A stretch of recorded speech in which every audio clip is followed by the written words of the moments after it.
All right, so that's it. Good evening. Welcome, angels, to the final Octaster. We've had a series of incredible events through October, and yeah, if you are tuning in, you're lucky enough to be part of the last session off the beaten track. So tonight we have some of your favorite winemakers, and we're going to discuss alternative varietals. So varietals that you might not drink every day or might not even have heard of, but you should be sure to try out. So I'm just going to introduce my co-host, Tamara from Naked as well. And, hi, everybody. Hi. And I'm just going to start from the top of my screen, which is Judy and Glenn Kelly.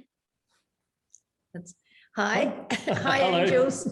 Great to be here. Very excited to showcase a wine to you tonight. So we are from Chateau Coco, and we currently make Pinot Grigio, Fianna, Cristiano. We've made a Tempranillo, and we make Prosecco for you. So very excited, and a couple of new things coming on next year. Watch this space. And next on my screen is Kevin McCarthy. Hello, everyone. Hello, angels. I'm very proud to be showing our Heresy, named after the heretics that we were, and hopefully still are. But way back in the 80s, late 80s, we were definitely heretics to be even considering Pinot Grigio on the Mornington Peninsula. And we've had a lot of fun with it since then. And I can't wait to taste it with you. Awesome. Thank you. Look forward to it. And next to my screen is Paul Nelson from WA. Hey guys, how you going? Coming from, sunny WA. Really excited to be here for the last Octaster. You'll be tasting my Notice Holland Syrah tonight, which, as many of you know, is a Shiraz, but somewhat alternate style. Obviously mainstream variety, but alternatively made. So looking forward to chatting to you about those stylistic variations. Awesome. And we got Tash Mooney. Tash, where are you? I'm in the Barossa at the moment. You had a bit of a wild day there today, yeah? Yeah, it's still pretty wild outside, unfortunately. But yeah, we haven't had the best day. But we're tasting French Kiss. So I make French Kiss and then Italian Kiss. And this is 3 French varieties, which we're going to be talking about as we taste. So I'm quite excited about that. Welcome, everyone. And last but not least, Andrew Scott and Glenn Robert from Queensland. Hello, angels. I'm Glenn, Andrew, and we're from Liberty Moor. And tonight we're going to present our MVR, our Marsanne Viognier Roussanne. It's a Rhone Valley blend that's pretty out there and textural and interesting. And we specialise as well in quite a few alternative varieties. And particularly today, we actually were planting out in the vineyard new Saperavi. That is very exciting, and you guys see some of our Saperavi already, but you'll be seeing more of it. So there you go. And you know, unfortunately, we are missing one winemaker tonight. Hamish Maguire, unfortunately, could not be with us due to unforeseen circumstances. But if you do have his sparkling Shiraz there, feel free to crack it, but you can also save it for a beautiful sunny day. All right, so we're talking about alternative varietals. So what do we actually mean by that? It's, well, there is more than 10,000 grape varieties in the world, a bit more than 1,300 that are used to make wine. So that gives some context of what we normally see in a bottle shop, or what you see when you go onto the Naked Wines website. I think we have a better spread and selection of varieties, I would hope, than most bottle shops, but we still tend to mainly, you know, drink a few varieties out of these 1,300. So we thought it'd be really interesting to hear from some of your favorite winemakers that have really dedicated themselves to explore and grow and make wine from something that you might not see every day. So we are kicking off with the Chateau Coco, the Fianna, which Tamara has there.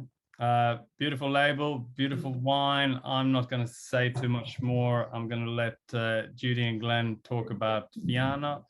And yeah. Okay, hi Angels.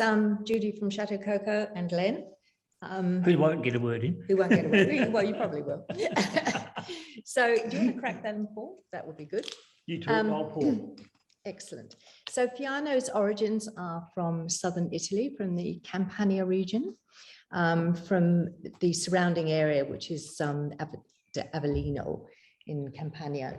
And it's quite interesting because it's been traced, this variety has been traced back to ancient Rome, and it's thought to have been the primary variety in Appianum, an ancient Roman wine, which means bees in Latin. And this wine ages superbly. We've got vintages going back to 2012, which is when we first made it.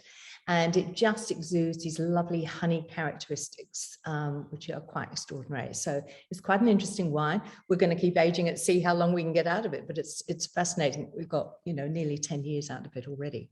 Certainly 9. Cheers. Cheers. Cheers, Angels. And if I can get a word in. Yes, you can quickly. Apparently, going back about 15 or 20 years, it almost became non-existent even in Italy. Yeah. And for some reason, then there was a resurgence, and maybe it was because there was some people showing interest in Australia. But the Italians thought maybe we need to give a bit of thought to this one as well. So it's now doing really well, and so many winemakers in Australia are now searching for Fianna grapes. And I'm not sure there's enough planted at this stage. No. We planted in 2009 and made our first vintage in 2012. So, but it's a variety that's been planted in a lot of different regions of Australia, and people are doing all sorts of different winemaking techniques with it. I mean, we're pretty straight off the vine, make the wine. Let the fruit speak for itself, but others are leaving it on leaves for quite a long time. Others are using couple of those the clay presses, clay vats. Amphora. yeah. So a lot of people trying it in all sorts of different styles. It also thrives in hot climates as well. So when we have a hot summer, it retains its acidity really well. Whereas a lot of varieties, probably in the more traditional Sauv Blanc Chardonnay, would fall over. Fianna stands up beautifully with good acidity. So it's actually never disappointed through all the challenges we get in farming on vineyards. It's never disappointed us once. So we're thrilled. It's a great variety, lovely food wine. It's got this little bit of spice in the middle palate. I think it's a wine that is great with Asian food. Because it just picks up on the spice. So if you love your Thai or curries or something, it works really, really well. And on a hot, dry day, there's nothing better than a lovely dry Fianna with that bit of spice. It's really quite cooling. It's delicious. So I don't know how many of you have tasted it that are on tonight, but love to hear your thoughts on it. It is a different flavor characteristic to the classics that you're maybe used to, but it is certainly worth trying, and you may just fall in love with it. Judy, what? Yeah, sorry, Tamara, you go. No, that's all good. What's kind of the best climate for Fianna to grow? Well, we grow ours in the Clare Valley. We've got vineyards in the Adelaide Hills and the Clare Valley, and it is just so happy in the Clare Valley. It works really, really well. It's warmer than the hills. So it works well in regions like McLaren Vale as well. There are a couple of people trying it in the Barossa. It should work okay up there, not sure. But certainly in McLaren Vale and Clare Valley, it is just a champion grape. Excellent. Yeah. And also, I heard you say before, and we're trying for this to be, a bit demystifying and educational. Glenn, I think you said you leave it on lease. What is that in a very quick... No, we don't. No, we don't. Some other Yeah. people do. Yeah. And Okay. And what does that mean, actually, if you want to explain that just briefly to Angels, leaving something on lease or not leaving it on lease? Basically, it's just crush it and leave it on all the residual... Leave it on the skins. Leave it on the skins and get sediment more, from everything. We tend to get it off pretty quickly. That's our style. Which makes it crisp and fresh rather than having that. If you leave it on lees, it will become a lot more textural. It'll add a lot more texture to the wine. It's slightly textural anyway, and we just feel that it doesn't need that. So we just make it crisp and fresh. Right. Anyone else got a comment on lees? I don't really have a comment on lees, but it's certainly a variety that we're seeing slowly planted over here in the West, and a variety that is definitely getting a foothold due to its ability to thrive in warmer weather and retain acidity, which is obviously a really important aspect of Fianna, and obviously being a great food wine too. So definitely seeing a lot of interest in Fianna in the West as well.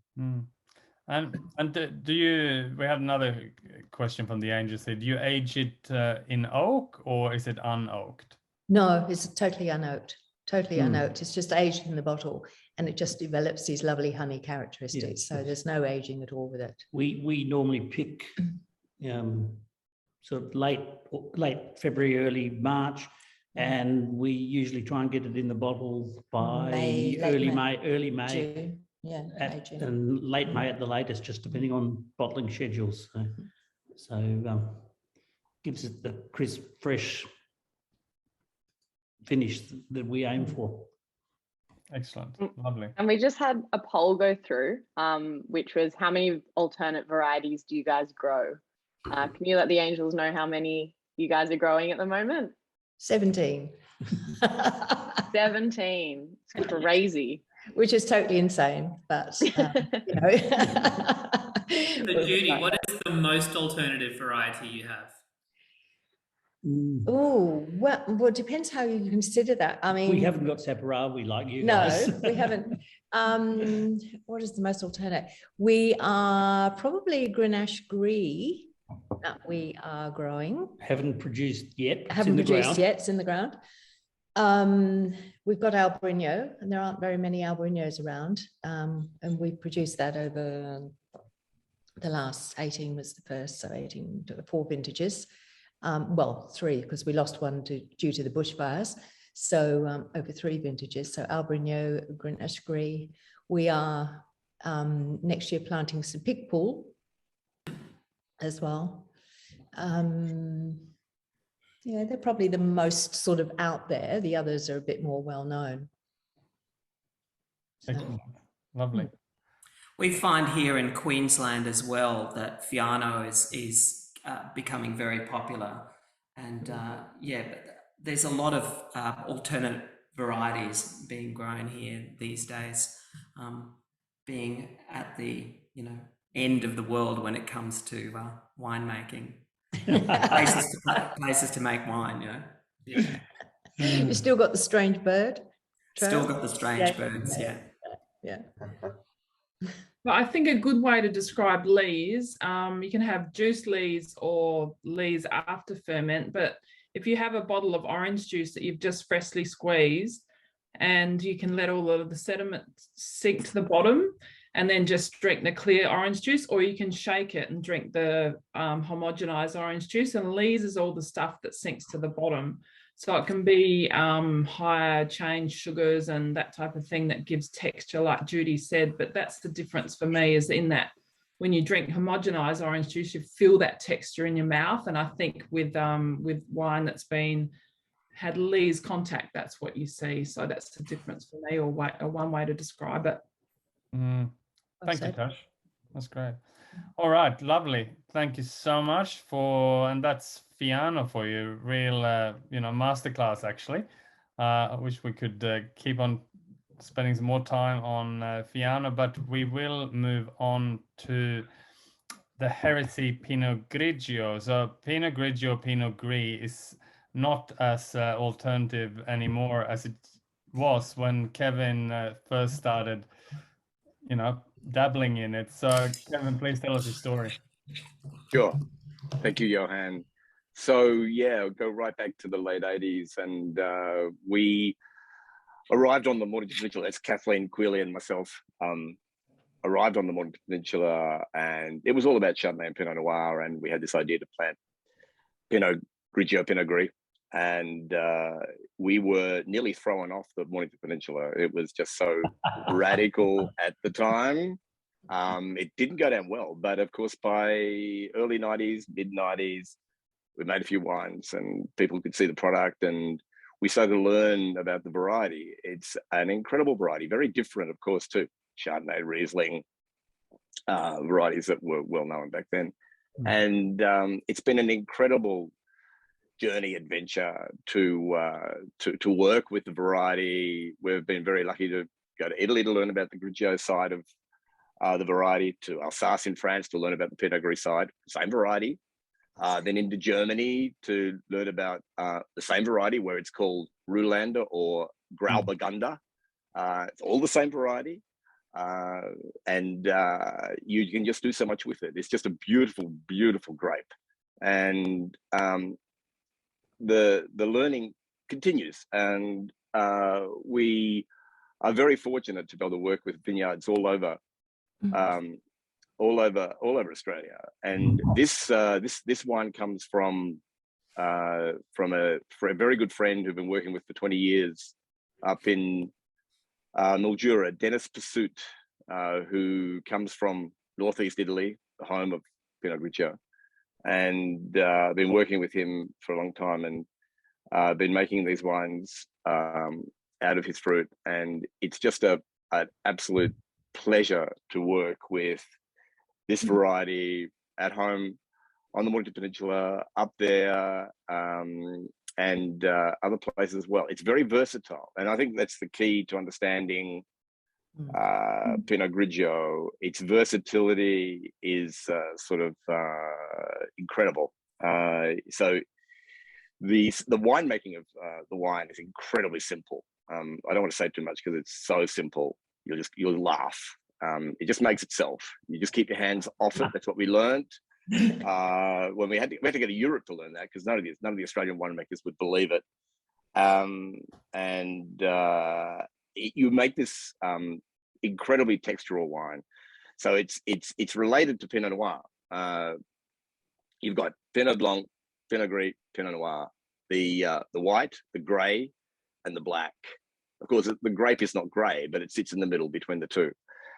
So you've got that textural component you can sometimes see in Noir as well. So it's not a high acid, it's low acid.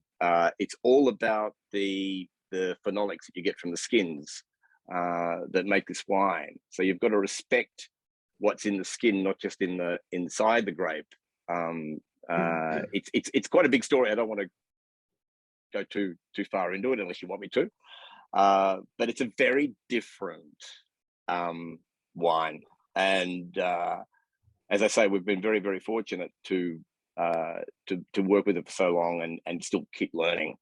And the road we took 30 years ago has taken us very much down a different road. We love Pinot Noir, we love Chardonnay, but the road we've taken has taken us to Georgia, Saperavi. We're playing with Saperavi as well. It's taken us to northeast Italy, of course. In Collio, probably the most exciting variety in Collio is Ribolla Gialla. And I don't think anyone has heard of Ribolla Gialla in Australia. And we've got Ribolla Gialla at home, we've got Malvasia, we've got Friulano. And these are the varieties that we're finding on the journey that started with the Pinot Grigio. So we've been very, very fortunate to embark on that adventure. So are things changing or attitudes changing in Mornington, Kevin? Last time we were allowed into Victoria, it was still pretty much Chardonnay and Pinot Noir. There was some Pinot Gris. It tends to be more Pinot Gris, doesn't it, than Grigio? Yes, correct. It's 50-50. Is it? Yep. In terms of what's called. It's an interesting question. Pinot Noir dominates, absolutely. Absolutely. And it's a bit irksome because the Pinot Gris does tend to get a little bit lost in the wash. And for us, of course, it's just as important. But there's a form of, dare I say it, snobbery. Yes. When it comes to the Pinots.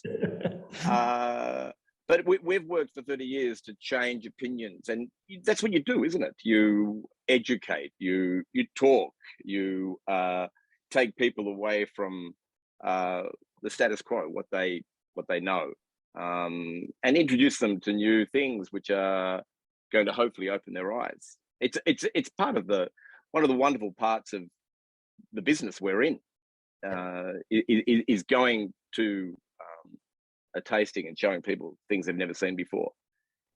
People have got huge interest in learning food and wine. You know, the great adventure. It is there's a whole world out there to learn about, but just for simplicity, if an angel is looking at 2 bottles of wine, one says Pinot Grigio, one says Pinot Gris, what can they expect? The difference? Okay, I've learned to be very careful with the answer. This question can be opened up as well afterward. We'll let Kevin go first. Yeah. So I always say that the answer in terms of a Grigio and Gris is cultural. If you're Italian, it doesn't matter what you're looking at in the glass. It is Pinot Grigio. If you're French, it'll be Pinot Gris. But if you go back to the beginning of our experience, you could still, as an Australian winemaker, see a stylistic difference between Grigio and Gris. And you've got to be very careful because it's not categorical. The difference is only a general difference, but the Grigio in general will be more crisp. So you've picked it a bit earlier, the acid's a bit higher, the alcohol's a bit lower. You haven't got the same power and texture. The Gris, particularly if you go to Alsace and look at some of the extreme examples of Pinot Gris, which are just wonderful, and it's extraordinary how they keep their balance. They are super powerful wines. They can be quite alcoholic. They can be up to 15%, but they've got this extraordinary mouthfeel, texture, really decadent wines, hedonistic wines. That's good. Anyone else for Pinot Grigio? We can save it for later. Actually, we've got a good question from the audience here. I once had a Pinot Meunier from Victoria. Is it related to the other Pinot grapes? Yes. Very much so. Of course, it's standalone, very important in Champagne, very important in Great Western, best Great Western, Pinot Meunier. Maybe that was tried. There's some on the Moita Peninsula. You'll find it Yarra Valley, but various places make slightly different wine, of course, to Pinot Noir, because it's not Pinot Noir, but it's in the family. Absolutely. Yeah, and probably Pinot Meunier is the most famous for being one of the 3 varietals used in Champagne, along with Pinot Noir and Chardonnay. Evan, do you ever do any skin contact with your Pinot Gris? That's an extremely good question, and then it becomes what's the word? Very much a philosophical answer. And I love some of the Ramatos that are made on skins. We never have made a Pinot Grigio on skins, even though we do a lot of white wine on skins. The Friulano at home, we leave on skins for half a year. But with PG, I don't know. It's like we've become, what is the word? Anyway, it's a philosophical decision. And remember, there's 2 winemakers at least at home involved. And that is the decision. We go down the very much the non-skin contact, because you've got to be careful. You end up with, of course, with the color you got in the skins on Pinot Grigio, Pinot Gris, you end up with a deeply colored wine. And it's no longer, of course, white wine. It is very much a deeply colored wine with it can almost look like Pinot Noir. Yeah, we do quite a lot of experimentation with skin contact wine, and we've been doing a lot of work with Pinot Gris, and we've been making a lot of very interesting copperish sort of styles of wine, again, very textural and very, very crazy. They can be amazing, but I guess our view is there is so much texture in the wine anyway. Do you really want to push it further? And I think we'd say we're still learning what can be done this way without going down that road. But it's a great road. The skin contact road is a great road. We tend to like to push it, and then we have some whites that we have on skins for 6 months, 7 months, just to see what the effect is. Just a lot for our curiosity, really. 6 months is a great period of time. Very, very important. Half a year is much better than 1 month. Yeah, absolutely. We find that those skin contact wines go through a very ugly adolescence. They're very pimply and ugly at 1 month. Angular. And then, they start to go into adulthood and they start to get some grace, I think. Exactly right. Could not agree more. It's an amazing thing to watch. Yeah. Very special. Yeah. Yeah.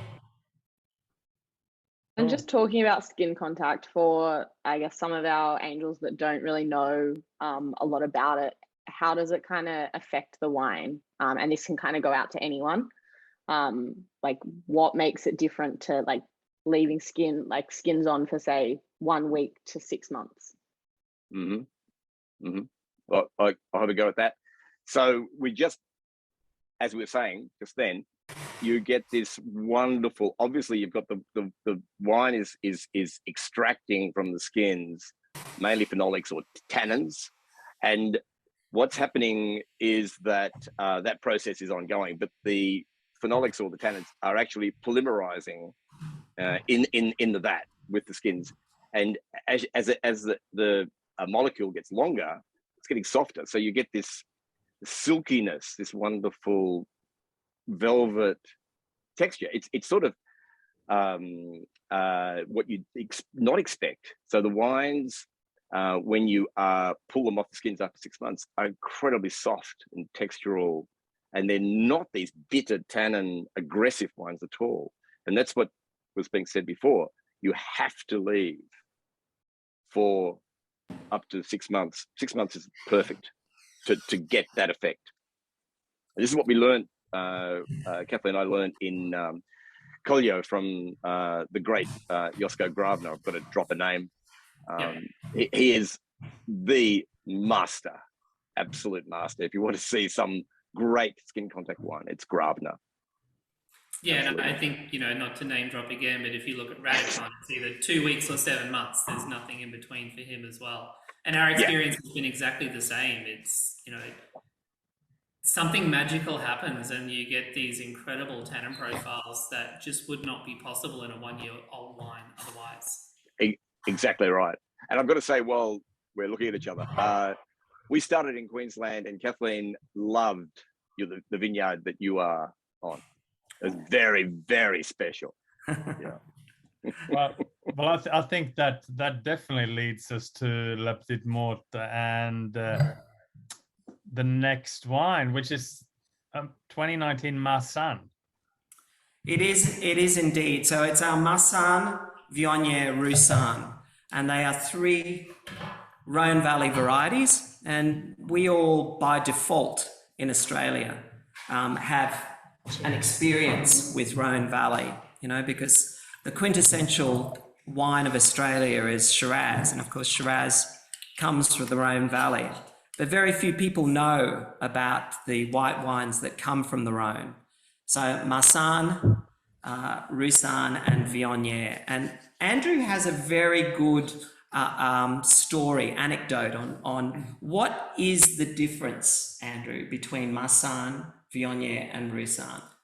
We do a bit of work with these three varieties, and I like to personify things. I have, the psychology of grapevines, and I like to talk about these three grape varieties from the Rhone Valley as the three Rhone sisters.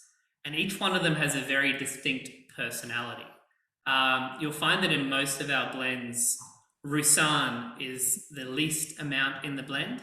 And that's because Roussanne, she can be kind of hard work. She's kind of like the wallflower of the group.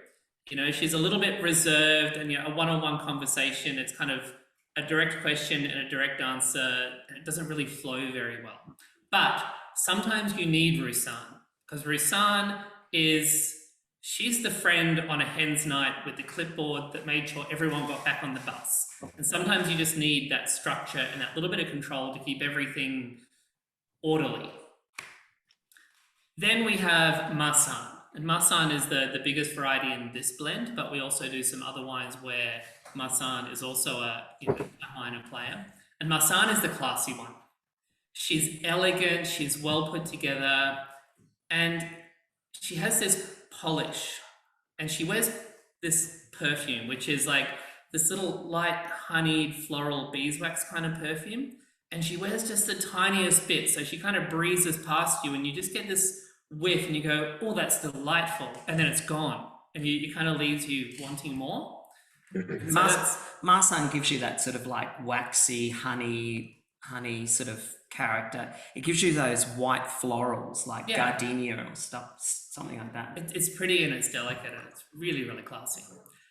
And then there's Viognier. And everybody knows Viognier. She's the life of the party. She's the big girl with the big personality. She's curvaceous, she's voluptuous, she's out there. She's the Dolly Parton of the group. And Andrew, we make Viognier and we call her the life of the party too. Yeah, absolutely. That's what it does. Viognier is big and unapologetic about it. And, it's a heap of fun to a point. She's my spirit wine. This is where, sometimes you just need to rein that Viognier in, and sometimes it's like, hey, that was really fun, but what are we doing next? And, that's why in this particular blend, Viognier is one of the lesser players, because we're still looking for that Moorishness and that subtle allure that Marsanne has without having that over-deliverance that Viognier can bring. But for us, I think that the blend itself, we're trying to result in a medium-bodied white wine. We're trying to have an alternative, I suppose, to Chardonnay. And there's a lot of pushback still to Chardonnay, which I find really unfair. Was it pushback, or are people just pushing in all directions at the moment? I don't know. But I think, like people who say that they don't like drinking Chardonnay, it's like we say, well, maybe try Marsanne. For us, all of our wines tend to be quite textural, and because both Andrew and I fancy ourselves as reasonable cooks, we always make our wines thinking about what sort of foods we match our wines with. So as you drink it, what kind of food are you thinking about? Well, if one analyzes my DNA, I am actually 60% Asian. And so in our household, we eat a lot of Asian food. So we like a lot of spice. And so therefore, when it comes to wine matching, particularly with white wines, we want something that's quite aromatic, that's quite bold in flavour, and that's going to match with sort of like the boldness of Asian flavours. And I think, when it comes to Australians and their food and their cuisine, we are great eaters of so many different styles of food, and in particular Asian, and this is a great thing about our multicultural society. We know the difference between Vietnamese and Chinese food. You know, we eat Thai food. You know, we go to Bali and sit on Kuta Beach and eat nasi goreng and satay. You know, we are a group of people that eat widely, and we need to also drink widely. And I think this is one of the reasons why alternative varieties is interesting, because, you know, a lot of people aren't familiar with alternative varieties, and it brings out the question, well, what are we going to match these wines with? What sort of food, you know? I think there's another element here which often gets overlooked, but it's a word that's come up several times already this evening, and this is texture. And particularly when we start to look at some of these alternative varieties, you know, we start to look outside of the big names. Sometimes the flavors in the wine are not the thing that is most important. And, you know, we saw it in the Fianna, we see it in that argument of Gris versus Grigio, and, you know, we talked about it with that waxiness of Marsanne, and the texture of the wine can often be the key, can often be the thing that really tells you what kind of food it's going to go with. So I think, you know, sometimes, particularly in a nation of Sauvignon Blanc drinkers, you know, people go chasing these tropical fruit salad kind of experiences, and I think there's a risk of missing out on some of the more subtle, delicate, interesting wines that are actually way better to go with food, because they're not about flavor, but they are about just how they feel as they roll around your mouth. So we are at the moment surrounded by all our family, and we're about to have dinner. And hi, everybody. And we're now sitting in our church. We have a small church on site.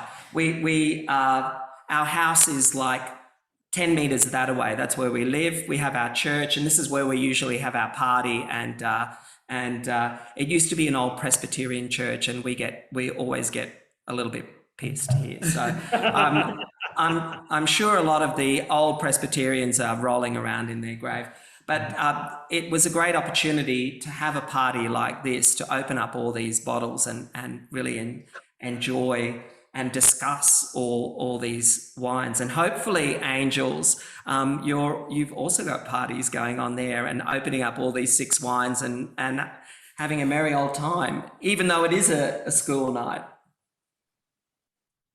And I guess, guys, the big question is, so this is your vineyard currently, but is there anything that Angels should know? Have you got anything exciting in the pipeline that you kind of want to give us a hint on? Well, Tamara, funny you should ask that. But yes, on Monday, we are about to close on a new vineyard. We're about to buy or take possession of a new vineyard just down the road. So thanks to Naked Angels, let's cheers to that. We have been able to buy a new vineyard, and we need to make more wine. Thanks, Angels. So yeah, it's great. So the new vineyard at the moment it's growing Chardonnay, Shiraz, Cabernet, but we'll be planting Albarino. Albarino grows really well in this area, and we'll be planting a lot of Tempranillo and hopefully some more Saperavi as well. So exciting times, anxious times. Is Albarino, and that's probably not how you say it, is it a white or red grape? Like, this is, I don't know much. It's a white grape variety, and it's a grape variety from the Iberian Peninsula, so from Spain, Portugal area, and it's again an alternative variety. It's a variety that retains its acidity, and you know, when we're talking about a warming climate, and we're talking about climate change, we as winemakers are always trying to keep nice, fresh acidity in our wines so that they're hopefully lovely and fresh for people to drink and to enjoy. So Albarino, one of the new emerging varieties from the Iberian Peninsula. On Albarino, if I may. We've done 3 vintages of it now when we lost to the fires, but we got fruit after 15 months. it's a happy grape. Once the vines are in, it's super happy. And it's never disappointed. It's been a beautiful wine for us. It's just the most magical wine with seafood, salmon, think sushi, even Japanese, anything like that. It's awesome. So Judy, you must have been one of the first growers in Australia to get the real Albarino. Yes, the real thing, in fact. Yes. And as it's called, the real thing. Yeah. Yeah, that's good. Yeah. We at the moment, we make Albarino from some grapes from our neighbour, and they have the real thing as well. Yeah.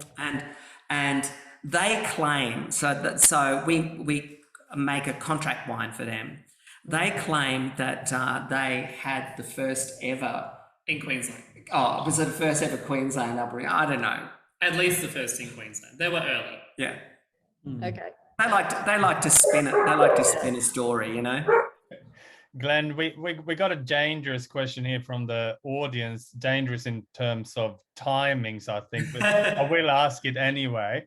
I don't know if this is someone you know, but Andrew and Glenn, do you use traditional Georgian wine techniques for the Saperavi? That sounds like a loaded question. Yes, we do. We have traditional Georgian kvevris, Qvevri. Georgian language is almost impossible for anyone to pronounce who doesn't speak Georgian. Yeah. We've been trying to learn it, by the way. Unsuccessfully. So yeah, kvevris are the same thing as what a lot of people will call amphoras. They're giant terracotta vessels. They hold 600-700 litres each. And that is basically how wine was made before the Romans worked out how to make oak barrels, before we had stainless steel tanks. Yeah, we're talking about 8,000 years plus worth of wine history. And, you know, we have the Georgian grape and the Georgian terracotta pots, and it all fits in with the fact that Georgia is the birthplace of wine in human culture. So that's my short answer. Awesome. That was really, really impressive. I thought, that was very concise. I've done it before. Yeah. Just don't get me to talk, Johan. All right. Thank you very much. That was super interesting. We will have to move on, however, to Tash. Yeah, it's me. Who tonight we have the French Kiss. Yep. 2020. So what's the French Kiss, Tash? So Shiraz, Grenache, Cabernet. This is very important in COVID times because this is a lesson in traveling around the whole country of France. Well, not the whole country, just southern France. So 3 varieties, which come from different regions of France, more down south, Bordeaux, and then over in the Rhone Valley. And I'm really about making the best wines that I possibly can. So it's a real study in blending 3 varieties that I love together. So I think Naked and the Angels have given me a chance to do that because my own brand is really straight varietals, but I really came to Naked and said, I think I can put these things together and it's going to make a great wine. So that's what I've got in this bottle here. So the Shiraz is really the workhorse, the backbone of the wine, and then the Grenache and the Cabernet are adding different nuances. That's why I've called it the French Kiss, because they're 3 different French varieties, and the white blend that I do is 3 Italian varieties that people have been talking about tonight. So the Grenache to the Shiraz, the Grenache really brings some beautiful aromatics. So that's all about the aromas. And then the Cabernet is more about the palate structure. So it's giving some more tannins and some more phenolics that we spoke about before to the wine. So that's really the way it rolls. I don't leave the wine long on the grape skins. So I said before in the comments that the grape skins have so many flavors, phenolics, tannins, and different things that we try and, with a red wine, we leave it on there on the skin to try and drag these out or draw these flavors out and these tannins, as well as the color. And tannins are what you see in a glass of black tea or a cup of black tea. They're really giving a bitterness, but also a texture to the tea, but also to the wine. So that's why we leave things on skins for a short time or a long time, and we can do that with a white wine, as Kevin was describing before as well. But with this, it's left on skins for about 5 days. So and other red wines may be left on skins for a lot longer time to allow those tannins to lengthen and to change shape, as Kevin was describing. But this is all about freshness and brightness. So I'm really leaving it on skins, not for long, putting it into tank and then putting it into barrel quite quickly, and then bottling about after the. So the vines are from the Adelaide Hills, which is a region that I adore. I spend half of my time in the Barossa Valley and half of the time in the Adelaide Hills, but we've just had crazy weather over here. So the vineyards in the Barossa have been damaged quite badly. So I may spend more time in the Adelaide Hills, I think, from now on, because it's a bit nicer down there at the moment. Tash, I can assure you the weather is wild here at the moment. We had hail today as well. So no, we just didn't get as much rain as you. That's why the dog's barking. I apologise. It's pretty well. The outdoor furniture is just blown off, and yeah, it's crazy. It's a crazy spring day. Yeah.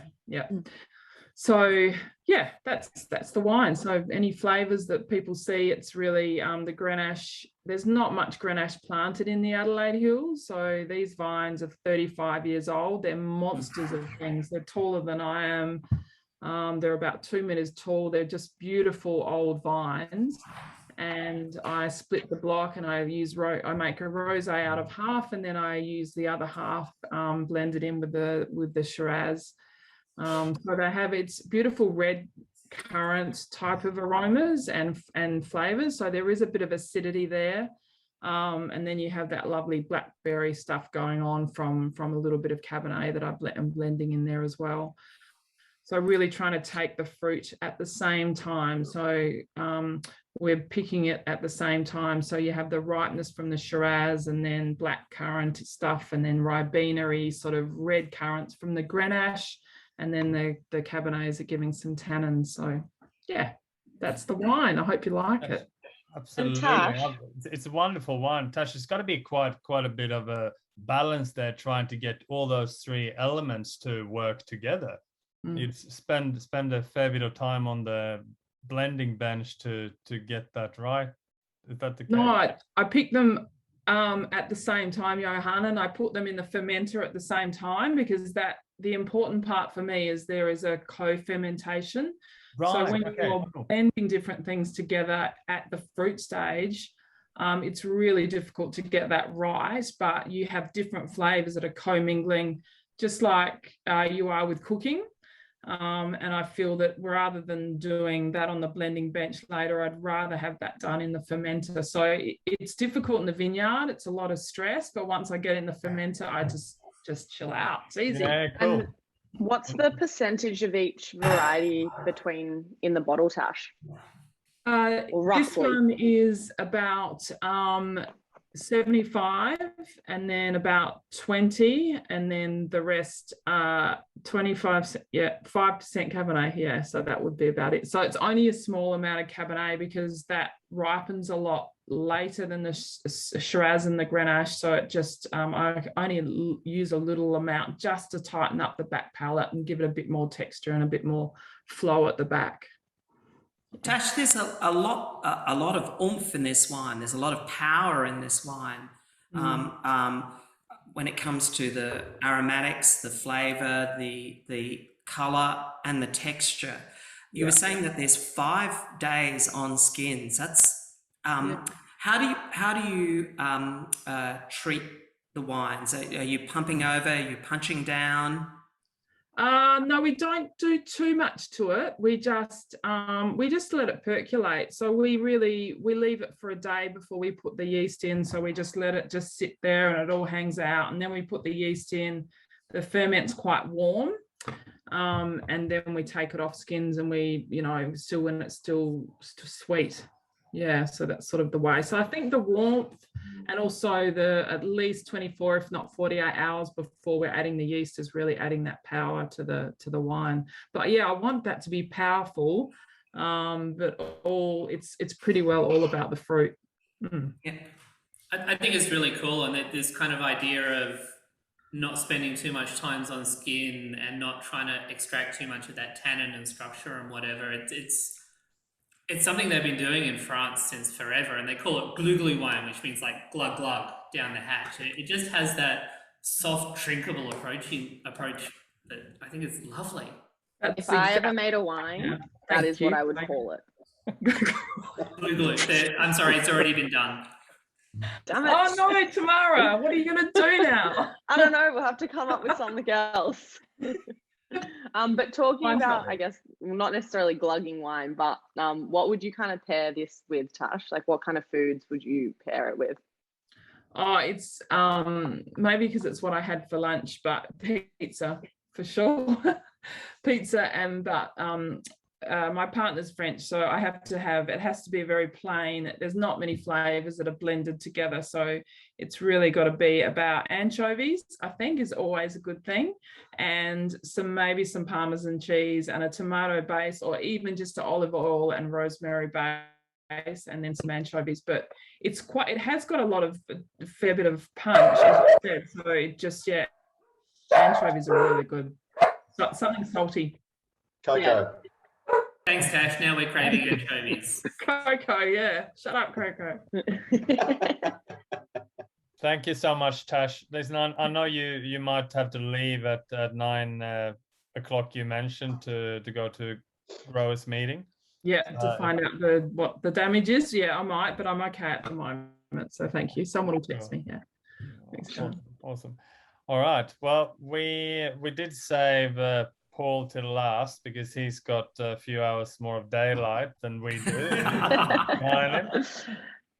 Yeah. So we will go to Paul Nelson, who's going to talk about his Syrah, but also Paul makes quite a few other alternative varietals that's been made available to Angels. So yeah, Paul. Thanks very much, Johan. Yeah, well, hopefully everyone's got the bottle, and I've seen a few comments there where there's been a few wines missing, but hopefully finishing on a red now and eating some lovely food. I'd like to see some comments about what foods people are pairing with these wines, because to me, alternative varieties are so food friendly, and obviously it's quite cold still, and heading into November, you're thinking it's going to be quite warm, but we're still in quite a cool period of weather and over here, and you tend to think that red wines go well in cold weather, but I'm finding more and more alternative whites are quite conducive to these cooler climates that we're experiencing at the moment. And I suppose it's due to all those textural elements that we've been hearing about from all these guys beforehand, and so adaptable to all our lovely range of foods that we're cooking. But we over here in the west, in the wild west, right down in the southwest. So Franklin River is one of the sub-regions of the Great Southern, one of the biggest wine producing regions or fruit producing regions in Australia, and produces a really wide range of varieties as well. And I would say it's a bit of a hotbed of alternative varieties as well. Obviously, Shiraz is a bit of a mainstream red, consumed probably the most widely of all red grapes in Australia at the moment. And Syrah obviously is a Shiraz grape, but stylistically is an alternate way of making Shiraz. And I suppose that's why I've been invited tonight to speak amongst all the true alternate varietal winemakers. But Syrah, I suppose its spiritual home is France, and Shiraz would be described as probably Australian. And to me, the main differences between Syrah and Shiraz is that elegance and that perfume and those lovely textural, feminine, delicate characters you do get from Syrah winemaking, which it definitely is a winemaking style. We definitely approach picking grapes and making those wines from a vineyard perspective as well. So, we're looking to pick fruit that doesn't get too ripe. We're looking to retain acidity, We're using a lot of whole bunches through the fermentation process. This wine in particular gets around about 10% carbonic maceration. We use a little bit of Tuscan clay amphora, which the French would obviously hate. And we also use some Italian concrete, which would further rub it in the French noses. But to me, it's kind of like one of those wine styles that you need to preserve those really opulent, elegant perfume characters. So red spices. There's really like red skin characters. I'm not too sure if any of you are sweet aficionados, but there used to be a lolly called the red skin, which was quite prolific back in the day when we were at school, and we used to hide them in pencil cases. And this reminds me of that red skin character. And there's also this sort of elegant rusticity to Syrah. And I suppose, and talking to, listening to Andrew and Glenn earlier, those varieties common in the Northern Rhone. Syrah produced in Rhone was traditionally also blended with a few white grape varieties to soften tannins, and Fianna being one of the most commonly used. But in those wines are particularly made just 100% with Shiraz, and they can be quite rustic and big and opulent and quite tannic. But a lot of these modern producers now, when I say modern, I probably mean younger producers, are producing wines that are a little bit more drink now, ready earlier on.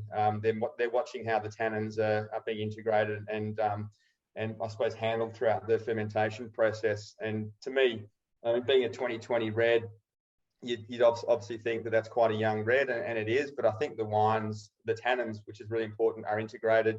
There's a level of polymerization which happens, and I think that comes through from, I suppose, the whole bunch component that we use, as well as delicate manipulation of the cap during fermentation. So we're not hammering the skins, we're not trying to extract too much tannin out of it. And we use a few header boards, so we submerge the cap right into the wine, and we allow the wine to percolate and basically ferment around those skins. So in some part of the fermentation, we actually don't have to do anything other than just wait for it to finish ferment, and then press off those individual portions when we're tasting throughout the process to make sure that the tannins are integrated and they're ready to be, I suppose, put to barrel. And then the barrel process is traditionally larger format. So we try and use the big 500 litres puncheons, and we also put a portion back to Tuscan clay amphora, and we use a small portion of new oak as well, which I think you can see that new oak element in there. But there's that sort of real delicate spice and elegance that is coming through as well, and obviously trying to just harness those lovely Syrah type elements, which I think is really important in the process of trying to achieve this style of wine. Any questions in regards to Syrah and I suppose foods? I've just been drenching sheep all day, so to me, lamb is definitely on my top agenda for this one. But look, I mean, to me, you look at the origins of most wines, and you look at the cuisines that people have there, and obviously south of France, they're pretty rustic and hearty meals, some truffle elements going on, those hard cheeses. And I suppose in saying that, it's Syrah's, it's kind of like, it's a new old style. It's sort of just a variation of something that we've been doing for so many years, but now it's really reinvigorated, especially me as a winemaker. It really gives you, I suppose, an element of experimentation and excitement when you're trying to produce something a little bit different that's been so mainstream for such a long period of time. Hopefully you've enjoyed it. It's a lovely wine. I think maybe just backtrack a little bit again to Syrah and Shiraz. So a couple of things that you said. You pick the grapes a little bit earlier to retain acidity, and a whole bunch. Can you explain that just briefly to the angels, what you mean? Yeah, so we hand pick, obviously, so that's the only way to have whole bunches arrive at the winery. We do obviously machine harvest some of our fruit, which then that just knocks the berries off the bunches, and that comes in as well. But the small portion of whole bunch is hand picked. because of obviously we want to use those whole bunches, but also the vines are actually bush vines too, so unable to be machine harvested. So those whole bunches come to the winery, and then we spend pretty much a whole day shoveling them into amphora, and then just sealing the lid up in the amphora, which is pretty much a Gamay Beaujolais carbonic style, which we do. Obviously Gamay, another great alternative from France, and one that we do make as well. And I quite like those really bubbly, juicy, vibrant, Ribenery sort of characters you get from carbonic maceration. And I think it really adds a bright element to the wine. Lovely. That's well explained. And I love the label. What's the label and the name? Notice tolerance? The label is definitely somewhere in the world where I'd rather be right now. Hold it up so we can see. Hold it up. Front. Oh, you can't see? Yeah, there you go. Looking at the night sky somewhere, and to me, it's like an Antarctic sort of kind of vista. Nowhere near a vineyard. But the Notice Tollens name is it's kind of funny. It comes from the obscure Book of Sorrows, which is this dictionary of made up names and terms, and it's the realization that the plot of your life doesn't make sense anymore, and it requires you to go back and reread chapters you've originally skimmed, only to learn that you were supposed to choose a different adventure. And it's kind of a bit of a nod or a segue from how we view our experience and journey with Naked, in that we were traveling along our winemaking path before working with Naked, and really, I suppose, pushing the proverbial barrow uphill, and now sort of going back through it and working with Naked, it kind of like, it all makes different sense from a different perspective. And Notice Tollens is our way of, I suppose, defining that. I guess on that point, Paul, like, how did you kind of become naked? Not literally. Metaphorically. It's a bit cold over here. Oh, look, I think just being an independent winemaker already was a kind of a winemaking business that Naked were trying to encourage and bring on board, and it was just right fit, right time, right place. We were trying to sell wine, wholesale into the marketplace, and competing against these big guys who can, produce wines at very competitive prices, and I suppose just trying to tell our story and be heard, and then telling that story to Naked, and really just them understanding who we were and what we were doing. And it was all about the quality of the processes and where we're from. It was just an amazing opportunity for us to now start working with Naked, but more importantly, making wines that we love to make, and just get to hear direct feedback from the Angels. I think I've said it so many times, but if it wasn't for Naked, I think I'd be out on the street peddling something else other than wine. That's fantastic. Cheap drench. Really, really good. Just touching back to your Syrah very quickly. Cellaring. Obviously, it's a bit. How long would you cellar it? Oh, look, I mean, it's because of screw cap. The evolution of cellaring has definitely changed a lot of different elements. But to me, obviously drinking really nicely now. I think in another 5 to 7 years, you're going to start seeing those more savoury earthen notes come through. But this is definitely cellar up to 7 to 10 years easy. But why wait? Like, we could have COVID again next year, so just keep drinking. Good stuck in. I love it. I think just sort of we are running about five minutes past. I'm sure no one really minds. This is great conversation. Maybe just a sort of closing open question to everyone is, how do we convince the general wine drinker, on their way to the BYO restaurant, and when they walk into a bottle shop, God forbid, or when they order on Naked Wines, to try something different, to not try a Sauv Blanc or a Shiraz, to try an alternative varietal? What do you find when you interact with customers in general, or angels? What's the, has there been some sort of aha moment that you go, okay, that's... I think For me, it all boils down to one very simple word, which is education. I mean, we've talked tonight about Pinot Gris versus Pinot Grigio. We've talked about Shiraz versus Syrah. We've talked about alternative varietals. None of these are difficult things if we can just get the message out there and, you know, just inform more people, and then hopefully they can take the message and share it with their friends. And I think, you know, word of mouth is how we're going to get there. And I think as well, you know, Australians, because of our multicultural background, you know, we are such great adopters and adapters of styles and food, and you know, we eat so many different styles and cultures of food. And I think that goes as well with wine. You know, you have your you have your people that are maybe new to wine and maybe want to drink those sort of like standard styles and varieties.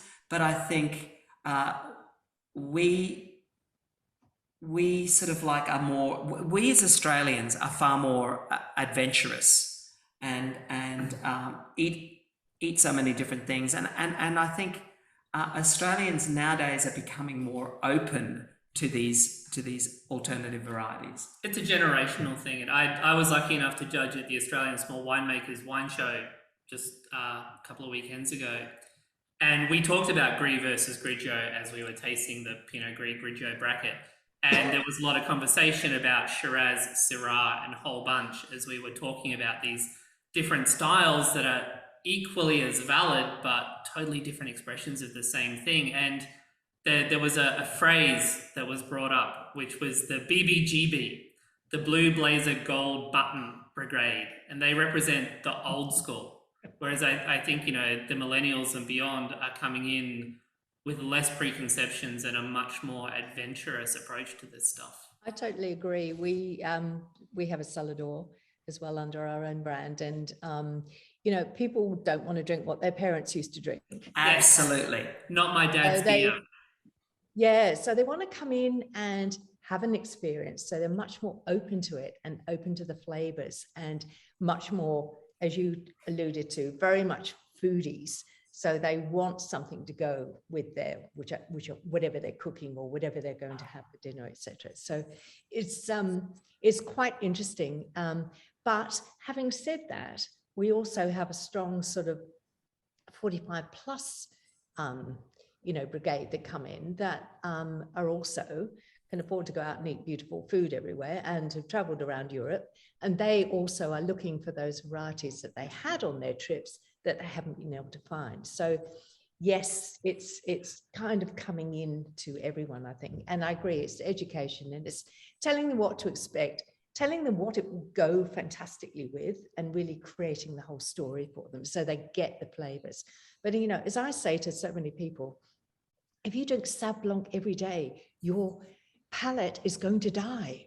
You won't taste anything. You've got to branch out and give yourself some new experiences and give your palate some new experiences, as we do in food. Same thing with wine.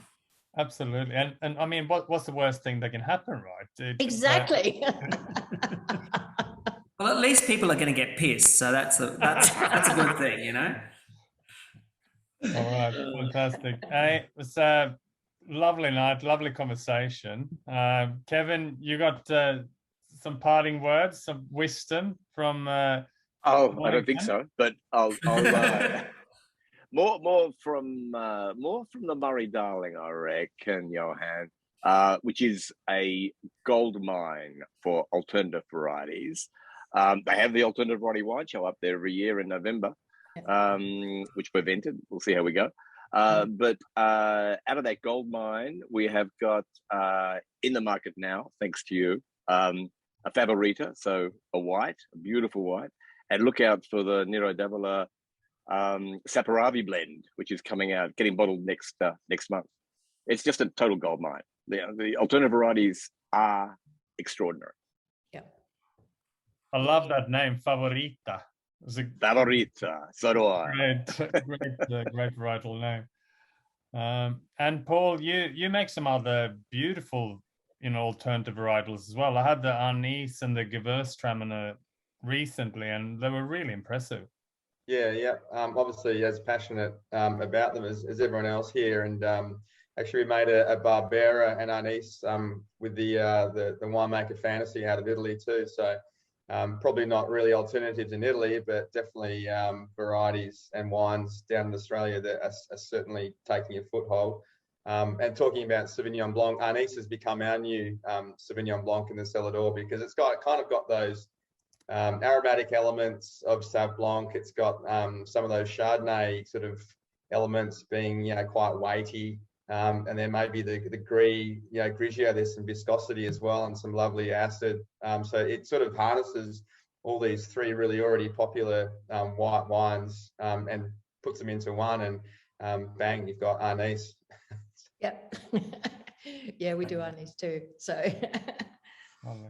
I mean, we could sit here and talk for quite a while, I think, and drink some more beautiful alternative varietals. But it is 9:12, and I thank the Angels very, very much for tuning in and listening to our session tonight, and of course our lovely winemakers, and Tamara for being such a wonderful co-host.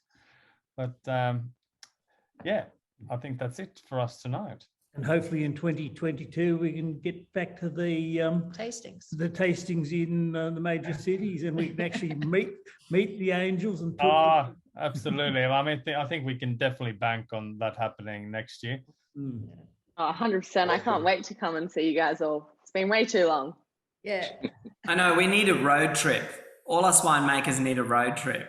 Should we like I just need a trip anywhere right now. Just get a big bus and just like tour from place to place. Sounds good. Awesome. All right. Well, good night, everyone.